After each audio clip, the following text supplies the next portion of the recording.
Guys, we need to talk about this story for a moment. A man of God was arrested in Rivers State after his church was raided, destroyed, and broken into by community boys who claimed to have found fetish objects, including a live python, two small coffins, and photographs of multiple people they believe have been tied down by the said man of God. See the eggs then.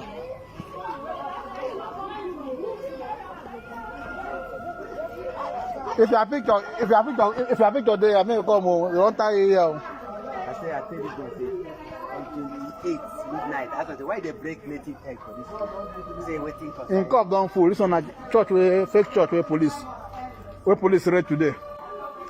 Snake, python, and coffin. Human being coffins. Enough charm when it's inside church. This pastor there, they call himself prophet, they deceive people here. This was said to have happened on the 20th of January 2025 in Rumoduri community in Rivers State. Now, the man of God who goes by the name of Prophet Umoren Basi, along with his colleague Elijah Enyete, were both picked up by the police when it looked as though the community boys wanted to pounce on them. Because at this time, the boys were furious. They were angry. Umoren Basi was a known man of God, and it is being said that he has been in that community for nearly 17 years. And people knew him. People go to his church. And to learn that he is one of those fake prophets who uses charms and juju along with other fetish objects to perform his miracles was something that the people could not take. And I guess they wanted to make him a scapegoat. But here is the kicker. Here is what I am confused about. What is their crime exactly? What is their offense? Literally. Since when is it wrong to be a fake pastor? Because from the last time I checked, we have so many of them still running their day-to-day activities in their churches. Is it a fake pastor if there are people who believe in him? Regardless. But this is the gist. This is the story. According to what we heard, the said man was spotted in the middle of the night the day before, performing some unusual ritual. People say they saw him in the middle of the road pouring eggs and breaking eggs and doing some kind of incantation that did not sit well with them. It looked as though that this was something fetish. And to do it in the middle of the night, in the middle of the road, yes, now I can see why the community boys would take it personal. It's one thing to do it in your house. It's one thing to do it outside your house. It's another thing to come out and do it in the middle of the road, in the middle of the night still. Unfortunately for him, he probably thought everybody was sleeping because, Rivers State sometimes is not like Lagos. The city sleeps over there. I'm assuming that was why this man thought he could come in the middle of the night to do this and think nobody would see him. However, people saw him. And by the next morning, words got around that he was the one they saw performing something fetish in the middle of the road. Community boys got wind of this. The man's house was stormed into and he was confronted. At first, he denied being the one they saw the night before. He denied it. He said he's a pastor and he had nothing to do with fetish objects. He was like, please don't come into my house. I'm not one of those pastors. I'm a Christian. I believe in God and I don't do fetish things. So pretty much he was sort of gaslighting them. Then they asked for him to let them search his house, to search his compound, in which he refused because they did not have a warrant. And so the community boys forced their way into his house and they went into one of his chambers where they saw a lot of fetish objects. Truth be told, there were so many questionable objects that were found in his possession, in his compound, in his church. And from then on, the community boys raided the house, raided the church, broke into everything. They pretty much destroyed this man's properties, only to see multiple photographs of people that may have been members of his church or may not have been. These are the list of items that the police were able to recover from this man's house that were very questionable. Hence could be the reason why he would be arrested and held accountable for them. They found live cartridges, a sword, 2 wooden caskets, a fake naval passport, multiple photographs of men and women that may or may not have been members of his church. People believe these are people who were brought to him to either tie their destiny or to either do charms around them. One of those things that people believe that, oh wow, once you see a photograph hanging in the shrine, Probably somebody came there to report that said person. Some other items that were recovered included a bottle containing some liquids that they could not understand. Whether it's bodily fluid or some kind of chemical, nobody could tell. This doll baby that looks like a small miniature of a Teletubby that is burnt apparently. They saw multiple Bibles, they saw a calabash, they saw children's shoes, which I wouldn't read much meaning into because I think he's like a 60-year-old man. So I'm sure he had kids or had grandchildren. So the children's shoes, I don't know. It could also be children that, I don't know, that went to his church. I'm not trying to defend it. But put in mind that this pastor or this prophet we're talking about is in his 60s. So children's shoes, because this is his home too. This is his house that they were raiding. So a lot of this like this Teletubby doll could also be for a child. The police also saw a coconut, a police uniform, and other spiritual items. Now, based on initial rumors, the police were able to clarify that they did not see the large python, and the casket that they recovered were a small miniature toy casket, not necessarily a big one that could contain a whole human being. It was just something small for his altar, I'm guessing. When the man of God, Mr. Bassey, was asked about these items, he did not back down. He admitted to owning these things and he explained what he used them for. He told the police that he uses the spiritual materials to pray as directed by God. And the strange liquid that they could not understand, he claimed that that is a holy oil that he uses to heal the sick. And some of the pictures that people could not relate to him, he also claimed that those are photos of his sons, of his children, of his family. Remember, this is a 60-year-old man, so I'm sure he has children who are older and bigger. He's also married. So he is telling us that those photos belongs to his family members. The two small caskets that were recovered, he claimed that that is what he uses to cure mad people. The man said that he has been running his church for the last 15 to 17 years, and he has used his powers to help the community, curing mad people, people with diseases, people with spiritual problems. He's not just your regular pastor, Sunday school kind of man of God. He is a prophet. And the last I checked, many prophets be having a lot of fetish things. And I'm sorry to say, the Catholic Church still does have a lot of objects in the altars that one could argue are just as complicated as this. That is just my opinion, because honestly, I'm yet to know what these men still did. I'm yet to what is the crime. And I like the fact that this man of God is explaining his items, because we as a country, we want to act like, oh, certain things are off limit. This is what religion is. This is a religious practice. I don't know any church that I've gone to that did not have too many unusual items. I've gone to churches where I've seen swords that I could not explain. You can go to Men of God's house, you see a lot of items and a lot of objects that symbolizes a part of their belief. And I don't see any difference here with this man. That is just my opinion. But the story doesn't end here, because the man has a strong case for himself. He believes that he was set up.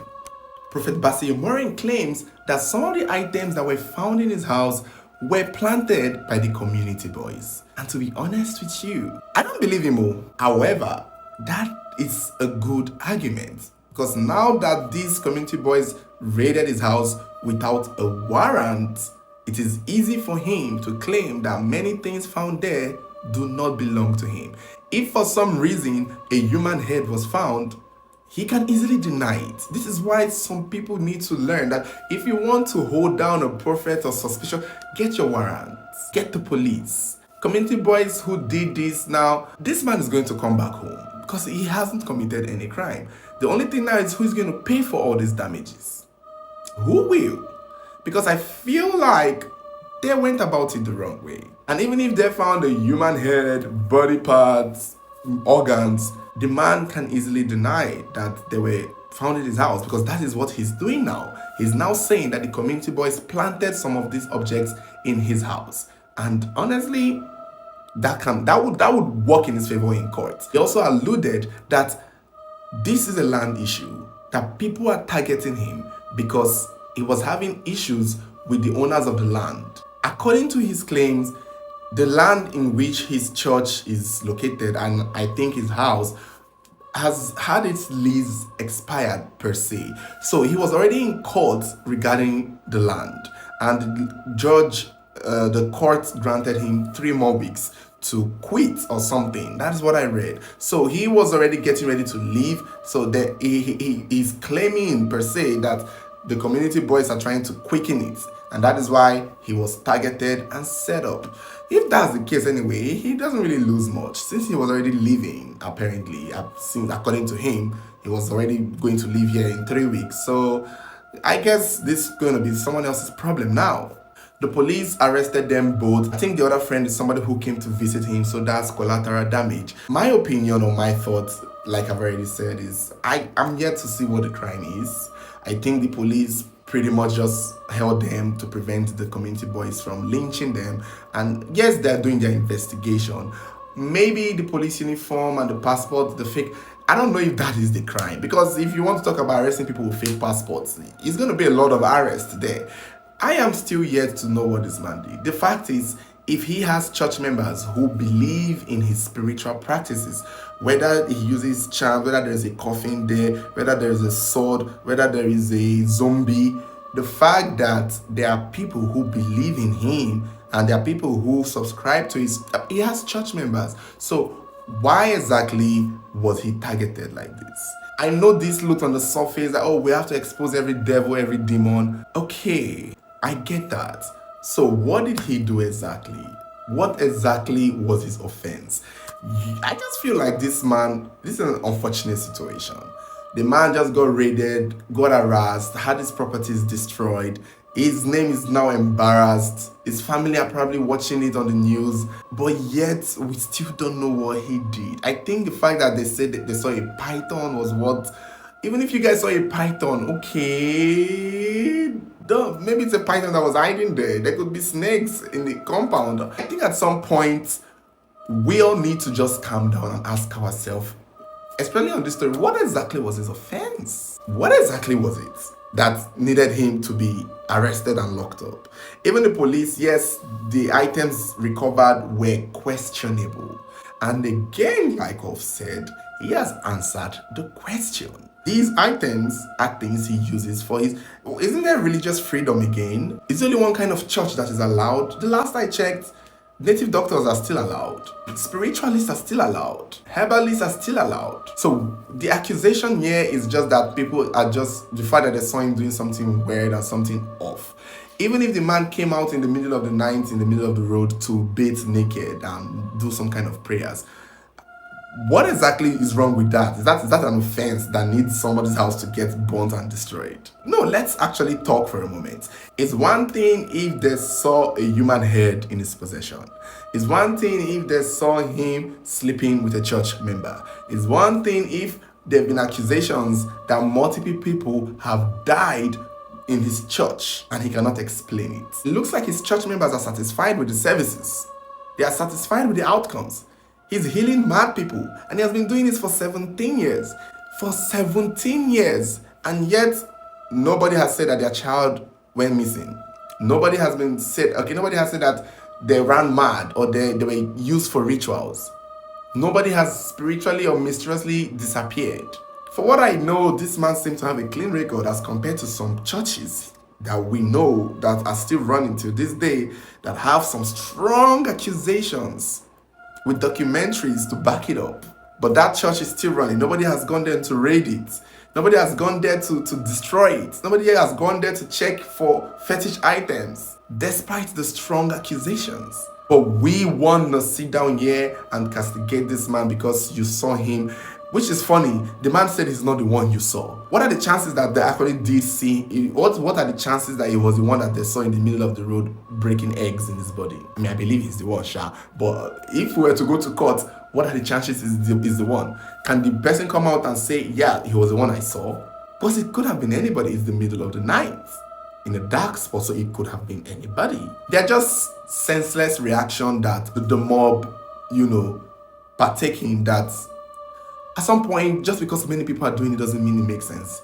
Just because a crowd, the same way we saw the Alu for a mob of people beating 4 Uniport boys. At the time, it made sense to them, right?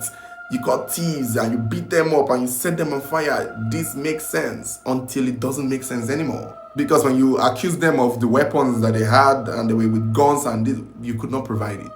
Now that you guys have accused this man of breaking eggs, bathing naked in the middle of the night, you saw a python, you still can't provide any of those accusations. Mob action and jungle justice sometimes is not the best, especially in situations like this. See the destruction, see the loss in property that this man had to suffer. What are the chances that, what if he's not the one that they actually saw baiting? And even if he had all these fetish items, they were in his house, in his possession. Should we start going into people's houses to search? Because I'm sure half of the people that came to attack this man's house, if we go to their houses, boy, oh boy, oh boy, let's not open a portal here, because everybody would be guilty of something, in my opinion. At certain point and certain stories like this, we as a people just have to sit back and reflect and ask ourselves the question, what exactly did this man do that warrant this extra drama, this extra acting? This is a Teletubby job, the man who even held this doll in the video has no idea what it is, but that is Teletubbies. I grew up watching Teletubbies. He's a 60-year-old man who probably have grandchildren who would play with that Teletubby doll. You can buy a Teletubby doll and yeah, they're thinking it was juju, it was fake. It's ignorance, in my opinion.